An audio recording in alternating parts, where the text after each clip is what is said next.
Welcome to the Pro Aging Podcast. I'm Steve Gurney, founder of the Positive Aging Community. We're thrilled to have you join us for interactive discussions with pioneers and thought leaders on a wide variety of topics related to aging and longevity. These insightful discussions and the Positive Aging Sourcebook are brought to you thanks to the support from our Positive Aging Community champions. Visit proaging.com to connect with them and discover hundreds of valuable other resources. We're excited to have you with us today, so let's jump into an engaging Positive Aging live and interactive discussion.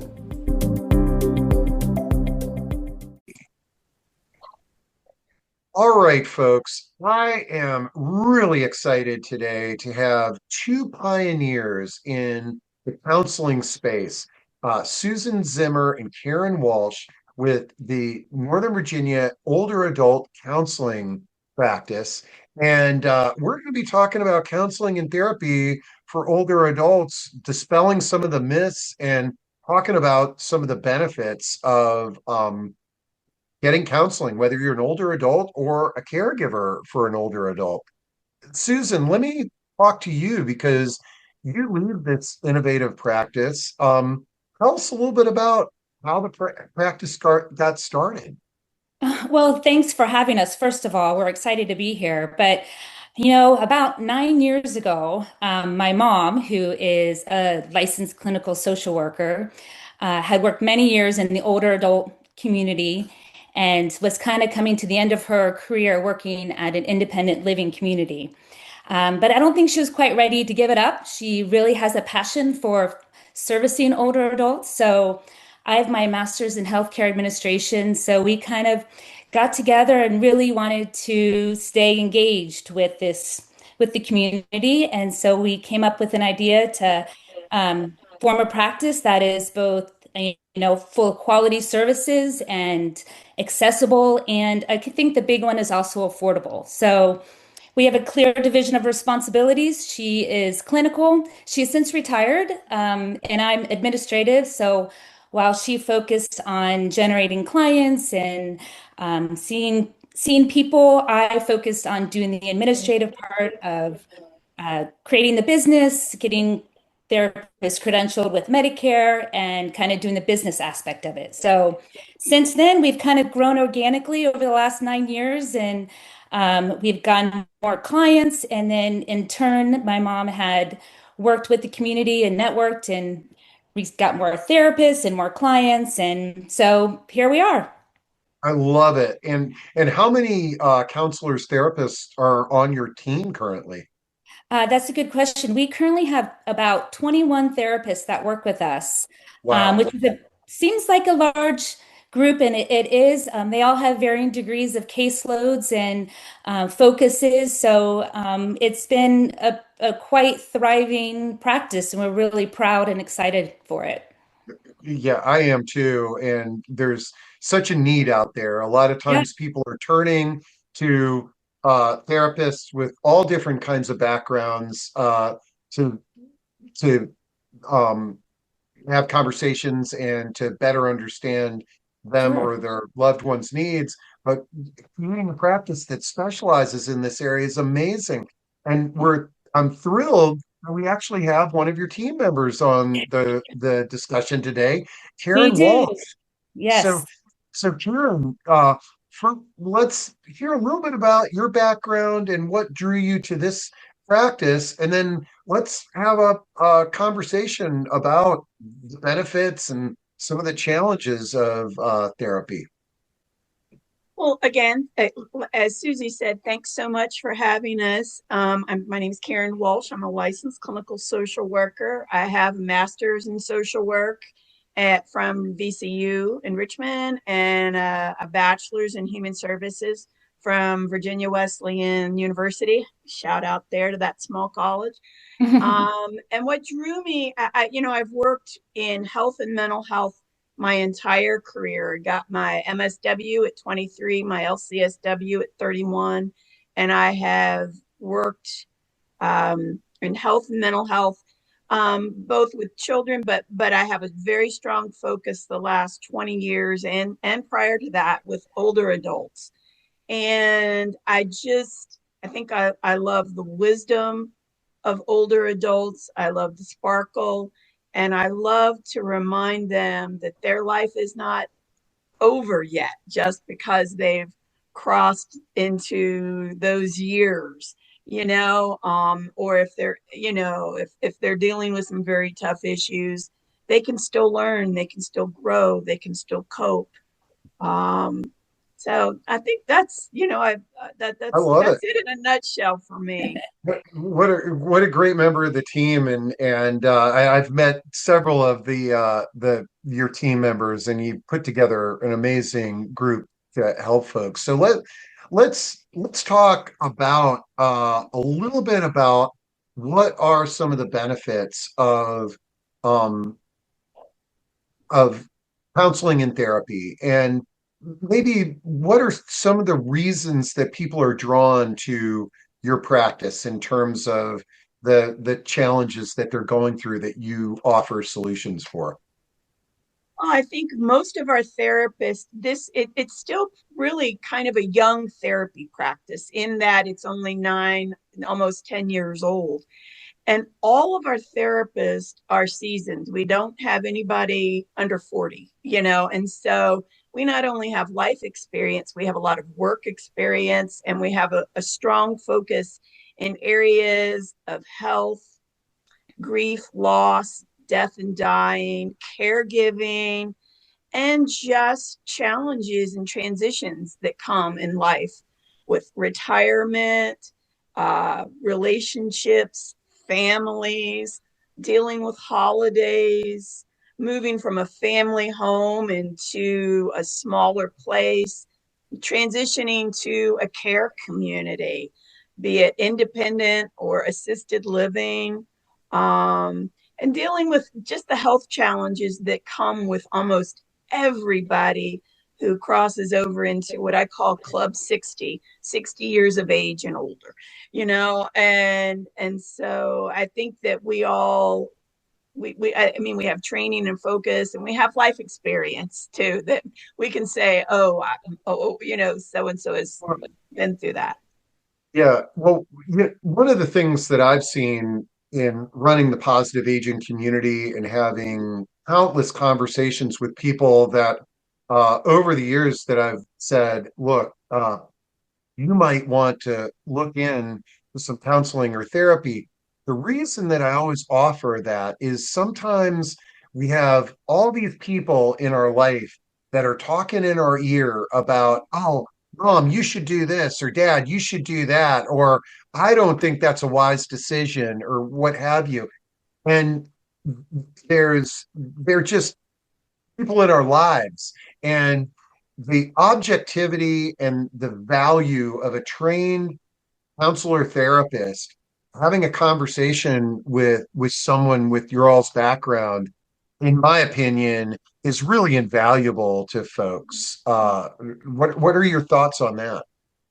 Well, I really like to, sometimes I quote the work of David Kessler. He's done some wonderful work in grief and loss.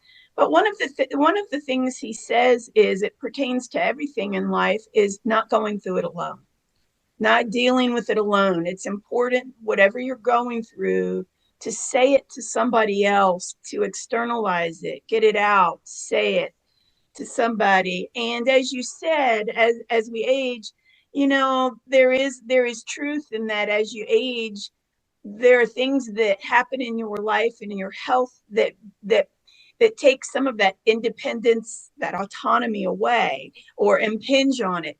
And so you begin to feel a little more helpless or vulnerable at times because of that, like a child. And all those well-meaning people around you, as you said, they, they are good intentions, and it may be good to talk to somebody. So and it can be for many people. And what we'll say when an adult child approaches us and their mom or dad or Aunt Josephine or Uncle George doesn't want to talk, we'll say, it has to be their choice. But you can say, I'll say, let them have if they're willing, we'll offer a brief call to somebody before setting up a session and saying, but let them decide, because the ball's in their court. If they don't have a choice and some control over this, some consent, it does not work. Oh yeah. So the way we approach that is, let them, if they want to agree to a call, a 15 or 20-minute call up front, see if there's a therapeutic connection, see if they want to explore it.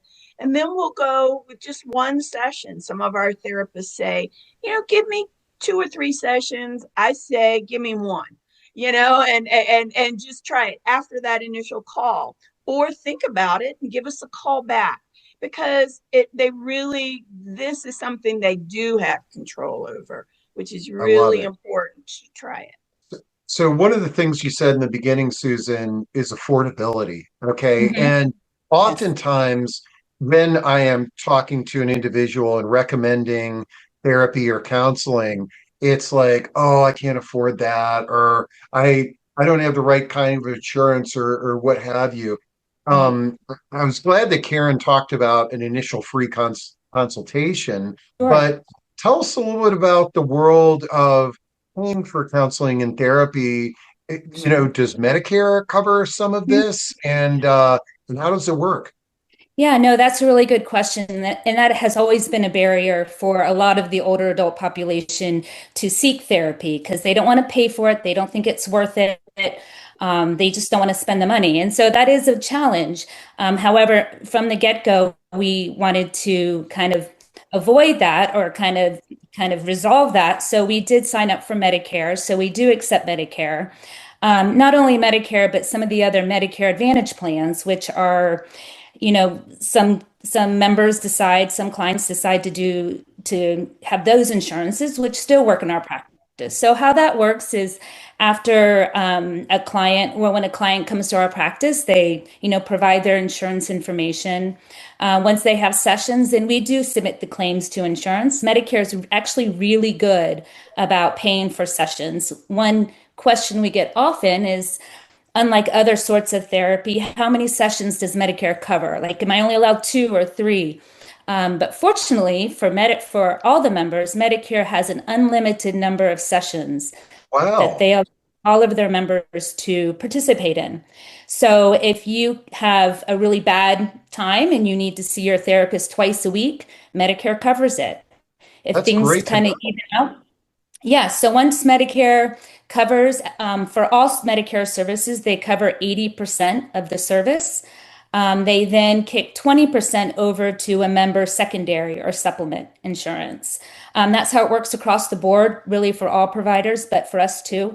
And it's really enabled us to provide services to this population who would otherwise not really, whether they can afford it or they don't want to pay for something like that. It just kind of eliminates that barrier. So it's been really successful for us and for them too. Yeah, and so let's talk about barriers, and Mhm. Karyn talked a little bit about it, is people that are hesitant, and I do feel like we're seeing a generational shift, Yeah. but I, without drawing stereotypes, the current um demographic of older adults, mental health services and therapy and things of that nature often had a stigma attached to it, that oh, you only go to talk to a therapist if you're crazy, or things Right. like that. Yeah. Whereas, like, the younger generation, it's sort of like, I mean, I remember when my kid was in high school, and she's like, what do you talk about with your friends? It's like, oh, we talk about what our therapists tell us. Yeah. So that's a good thing for the future. But let's talk a little bit about those barriers, is that, and how we might overcome them. And one of the main things is, hey, you might Affordability. not have to write a check for this, okay? Yeah. But then what are some of the other ways? Well, just to jump in, I don't mean to jump in too quickly, but of course the insurance piece is huge. But I think a lot of people feel that they have some sort of contract. Like, if they just need, I always tell clients that call in or referrals that call in say, it doesn't hurt. You can just try it and see how it works for you. As I said, I'm the administrative side, not the clinical side. So my goal is to really kind of get them in the door and to kind of overview the eliminate those barriers. So once they get through the door and they talk to one of the therapists, Karyn especially, then I feel like it becomes easier and becomes more acceptable for them to continue services. They see the benefit, they see the value, but it's just kind of overcoming that initial, I don't really have to pay for it. I don't have to agree to continue to see somebody. Karyn talked about this assessment. Once, it kind of let them know that it doesn't hurt anything. You can just see how it works for you, and everybody's different. Another thing really fast is that when clients call in, I say, everybody's all what you're feeling, it's very similar across the board, but everybody's journey is unique and everybody has a very specific way they handle things. But all of our therapists have this really, like I said, passion and focus and understanding of the older adults, kind of what it means throughout their aging journey later on in life, the life transitions, the health challenges, all these things that Karyn mentioned. And it just, it's helpful and it could be helpful. What's the worst thing? It's the worst thing can be just a little bit helpful. So that's a little kind of tidbit I try to communicate to I, clients that call in. I love it. And Susan, you're at the intake and talking to a lot Mhm. of these new clients.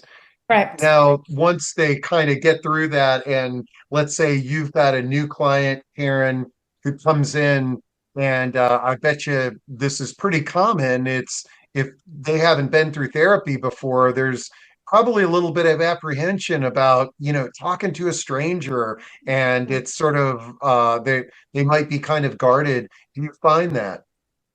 Yes, and acknowledging it and the theme and truth of that it's a universal feeling. Mhm. Almost every client is anxious in meeting a therapist, whether it's for the first time or another therapist. That transition. And for the first time when I meet with somebody, I pretty much let them know, unless they are in a really, really emotional and very crisis place at that time, I'll let them know off the get go, this is your choice. You are empowered here. And it's conversation. It's really a conversation, and we're getting to know each other. It's building trust and it's seeing if we're a good fit for that first hour in session. And you have control, you have choices here. It's very important that a person understands that and believes it. And that therapy does not always have to be draining and totally consuming. It can be a conversation, it can be a safe place to vent, to process, and try to get some therapeutic feedback, coping skills, build some insight, and go from there. Well, I'll tell you, I recently had one of our community members who is a solo ager, Mm-hmm. individuals that don't necessarily have the traditional family support. Um, and she was going through some just trying to process some things. And I'd mentioned to her as like, have you ever talked to a therapist? And she hadn't. And she first thing she was concerned about cost. And I did some research with Susan and found out that Medicare covers it. And that experience made me realize uh, very I almost feel like anybody who identifies as a solo ager Mm-hmm. should have a relationship with a counselor or a therapist, is just to have that sounding board that's outside of the friend circle for, what's going on that's concerning you is vitally important. Mm-hmm. And just a relationship with a therapist that you talk to one day a week, maybe, can really transform a solo ager from feeling less isolated and helpless if that's the direction that they're feeling. I think you just tapped on a few really important things there. Yes, for solo agers, but for a real pandemic in this country that's being talked about more and more, social isolation and loneliness. Yep. And it is not as easy as it used to be to connect, even in this world of the internet and screens and so many different things present as a barrier for people in doing that, whether it's physical and or mental health related. And it and the prevalence of depression and anxiety with that, helping somebody get back into the driver's seat of their mind and find ways to work with what they can focus on to control, what they can adapt to, is really helpful to solo agers, but also everybody. I've worked with people Exactly. with 8 children, and those children may live far away. They're some working with someone who has broken their back and traveled their whole life and now is in a bed and has friends, has a spiritual community, has, a family, but they are isolated and in that bed or that wheelchair. And there are ways to work with someone to endure that, to decrease, live with their suffering, but also learn skills and ways to help themselves to stay in the day, mindfulness, meditation, and maybe live a value and connected daily life Yep. to the extent possible. So, Karyn, you brought up something when you brought up the screens. Yeah, I was gonna. One of the things that I want to make sure that we dive into is one of the amazing developments in therapy is that we don't have to always go to a therapist's office anymore. That Right. now we can meet and connect with our counselors and therapists online. So, Susan, is that something that your practice offers? And is that covered by insurance and Medicare in the same way that traditional therapy in an office is covered? Yeah, yes, and that's a very good point, and something that probably should have brought up when we were talking about the barriers and the accessibility is yes, we do, and Medicare does cover virtual visits. And that actually happened before COVID. They allowed that before COVID, but of course, after that, it just expanded dramatically. So, but just for everyone to know, Medicare does cover all virtual visits just the same as they cover in-person visits.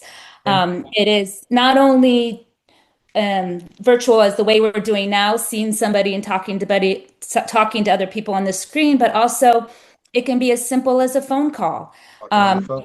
and that becomes very reassuring to clients who may not feel comfortable on the screen. They may not feel comfortable being able, because of physical limitations, as Karyn said, being stuck in bed or in a wheelchair, unable to get to an office or go Vision to the bathroom. impairment, vision impairment as well. Oh, Oh, So, and visual that's impairment. Good, oh good so yeah. they can, so there's a, concept. yeah. And so it's become a huge part of our practice um, to give that option. We also do go to some clients' homes, which is another Hmm. kind of benefit and another uh, a way that we're able to see clients. It really is dependent on the location, but we do still have that option, and that works for those that, again, have a physical limitation, unable to get out of leave their homes for one reason or another. So it's just there's a variety of ways that we can see people, and that's really Well, nice. I'm a super fan of therapy. I first went to therapy all in my late 20s, and I go on and off my for the last 40 years. And Right. the and my last time that I went, I had something that was bothering me. And I think my wife said, you should talk to a therapist about this one. And I was like, you're right. And I had never experienced the online therapy before. And I have to say, I absolutely love it. And one of the reasons that I love it, and this is eliminating a barrier that some folks might have, is that I never really got used to sitting in the waiting room of the therapy office waiting to come in. Like that always sort of felt a little bit awkward to me. And sometimes it wasn't necessarily me. It might be sort of like the way that other people sort of appeared in the waiting room, uh, anxious or what have you. I mean, here we all are. We've got these problems, and we're all quietly waiting to go through the door. So that's one thing that I love about online therapy. Now, Karyn, do you have clients that are both in person and online in your caseload? Yes, yes. I happen to be, I had never done a telehealth visit before March 20th, 2020. And I've been office or home visits. And home visits can be wherever anybody resides, their care community, their apartment, their home. Um, but after that, we all became virtual for the most part until things calmed down. And now I see people virtually both. I use a confidential Zoom platform. I use the audio only call, but because we have folks that are just technology inhibited, or Mhm. or they're not able to overcome that barrier for one reason or another.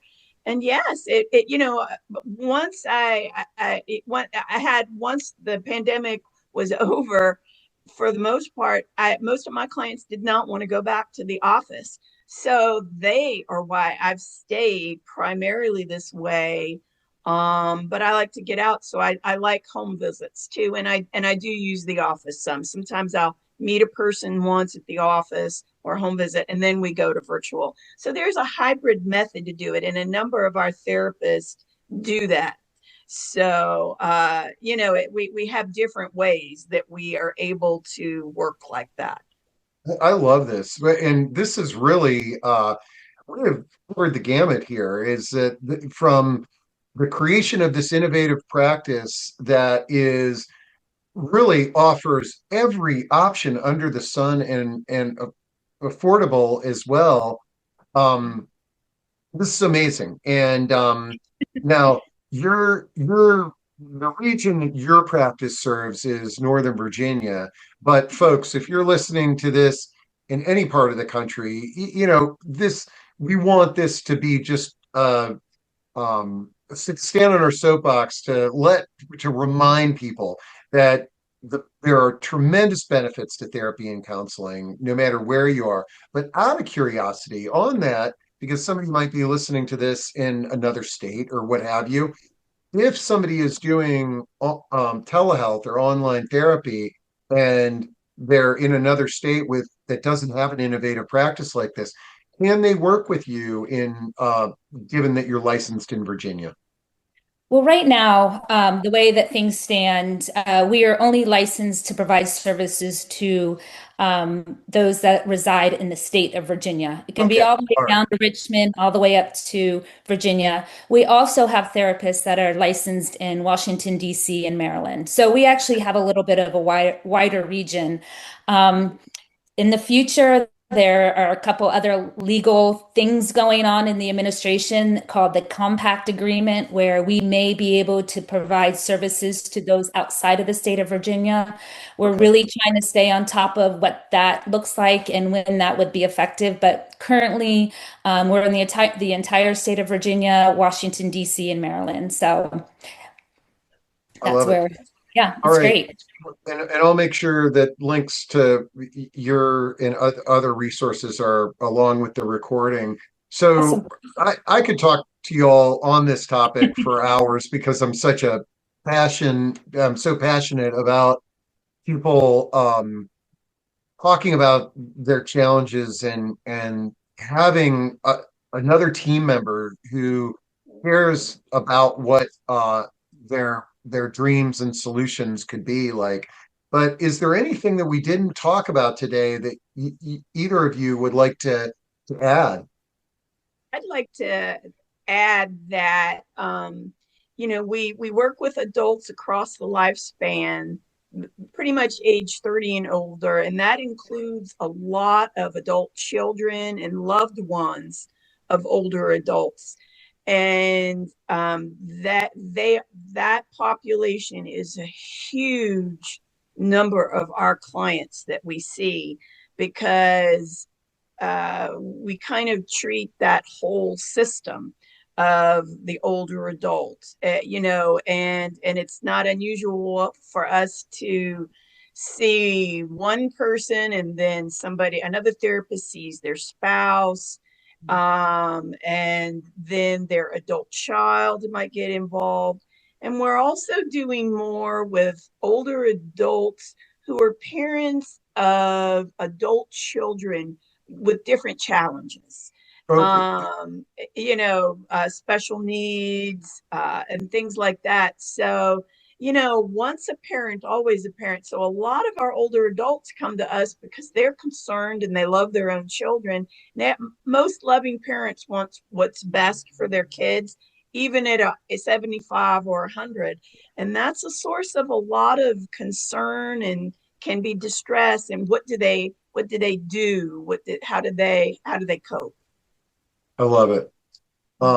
This has been an amazing conversation, and I look forward to many more. And uh, I'm just in awe at what you all created, and I hope that this approach to therapy um, spreads all over the country, because I know we need to promote, especially to this population, that they have choices and they might be able to get it at a very affordable rate. So why not try it out and see if it helps you resonate solutions or communicate better or what have you. So Well, thank you. um, Thank you so much, Steve, for having Yeah. us and allowing us to come here and not only talk about our practice, but about the needs of counseling for older adults and how really available it is and affordable it is. And we hope to be on again and talk about it more. So thanks Thank again. you so love it. much. Yeah. All Yeah. right. Thanks.